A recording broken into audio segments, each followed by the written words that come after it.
The bullet ricocheted off the sword and into the gravel a few feet away. Get back inside! I've got this! She knew that Roux would call the police and keep the other guests safe. Annja ran with the speed of an athlete toward a row of parked cars. She dove behind the first car, which happened to be Roux's beloved Bellona. Shit! Annja peeked around the front of the car. Judging by the trajectory, the sniper was probably hiding in a cluster of sycamore trees north of the manor's marble fountain. That sounded like an MK-13 or maybe an AXSR rifle. That means a 5-round magazine, which means the shooter is reloading. Better move. Annja rose to a crouch, sword held low, and moved quickly along the row of cars until they ran out, about 30 feet from the woods. Sycamores were so thick here, the sun barely reached through the canopy of trees. It was good cover, but she had to get there first. Here goes nothing. Staying low, she sprinted, and finally dove into the underbrush. Annja sent the sword into the otherwhere to free her hands, and crawled through the low bushes and dead leaves until she reached the base of an enormous sycamore several yards from the estimated location of the shooter. She paused, belly down on the ground, and listened for several minutes. Finally, she slowly, quietly rose to her feet with her back against the tree.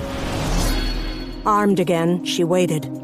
The shooter knew that he hadn't hit the target, and that Roux had gone back into the manor to get help. The gunfire alone meant that the police were en route. He couldn't stay hidden much longer. Her eyes scanned the surroundings for any other attackers, and something caught her eye. Opposite her location was an enormous tree, gnarled and misshapen like something out of a fairy tale. Almost covered by a burl was what appeared to be an ancient rusted ring sticking out of the scar of a missing branch.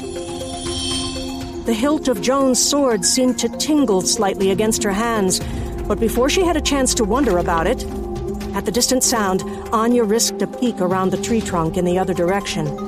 In the deep shadows, there was movement high up on the other side of another large sycamore. She ducked back at the sight of the shooter landing on the ground after climbing down from the tree. Annja couldn't believe her luck. It sounded like the shooter was going to pass right by her location. She gripped the sword in two hands. The sniper rounded the tree and caught sight of her. That's a woman. The sniper tried to retrieve her rifle from across her back, but Annja whipped the sword up, the point pressed against the woman's throat, and she raised her hands. She wore head-to-toe camouflage, including the bandana tied over her face. Who sent you? The sniper's narrow-eyed gaze raked over Annja, as if sizing her up. I don't want to hurt you. Just answer the question and walk away. Faster than a striking snake, the sniper dipped her head to the side, spun, and whip-kicked the sword out of Annja's hand. Annja blocked her next two jabs and kicked her behind the knee, dropping her to the ground on the rifle across her back. Annja moved in to subdue her, but the woman rolled her knees back and kicked Annja hard in the abdomen. She hit the ground, tucked, and rolled back to her feet, just in time to see the sniper bringing her rifle to bear. Annja drove in low, grabbed the gun, and wrenched the barrel into the air. Then she drove her knee into the sniper's abdomen. The woman doubled over, but before Annja could set her feet again, the sniper drove her backward and into the trunk of the tree. The shooter headbutted Annja in the jaw.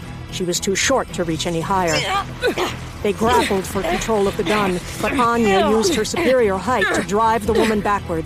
She lost her footing, fell back, and Annja somersaulted over her, wrenching the gun out of her hand. They scrambled back to their feet, and before the sniper could come at her again, Annja grabbed the rifle by the barrel and flung it into the woods. In that split second, the woman pulled a wicked-looking combat knife.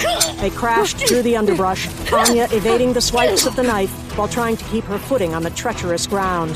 The sniper caught her foot on a hidden tree root and lost her balance. Annja kicked her in the face. The shooter's head snapped back.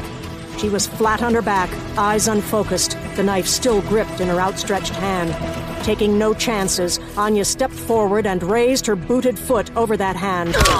Then she straddled the woman's torso, sat down hard, and pinned her arms to the ground. Who sent you? The sniper glared at Annja with icy, narrowed eyes, while blood from her broken nose soaked the bandana over her face. Who the hell sent you? The shooter's attempt to spit in Annja's face simply puffed the bandana slightly. Okay, fine.